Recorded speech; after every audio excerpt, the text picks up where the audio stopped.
Tony, question about the enrollment size. I just ran some numbers looking at Miami, Clemson, and Florida State. I think this is a couple years old, actually. I think Miami's now like 14,000 undergrads, aren't you?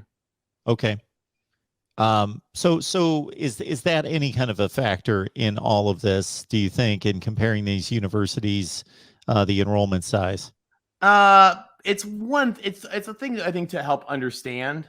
Enrollment size helps build alumni, which helps build donors, which helps build fans, all that kind of stuff. A big enrollment also means you probably have a lot of graduate students. A lot of graduate students are doing a lot of graduate research.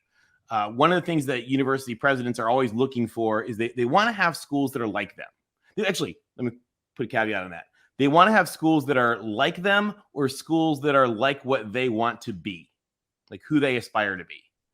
For example, Stanford, everybody wants to be Stanford. And even though you're not Stanford, like you kind of want to be Stanford. So you have them with you. Utah, when Utah got into the Pac-12, they talk a lot about how that just boosted everything for the school, and very much a rising tide floats all boats. So faculty recruitment got better.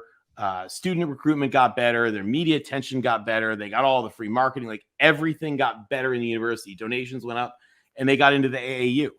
As a result of that, it's just like almost like kids in high school or whatever. Like you are who you hang out with, and so they want to make sure that when they're adding schools, that they're adding somebody that they want to hang out with.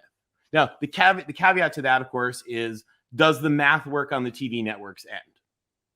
And sometimes if you're like the Pac-12 right now this week, you're in a little bit of a desperate circumstance, and you're trying to make that, you got to find a way to make that math work. And maybe you have to like cut a little bit of corners here and there. But in general, they are institutions that are looking to say, is this somebody that we want to be with? And that's a big thing. Like, is this somebody we want to have in the club? Is this somebody we want to reflect our school?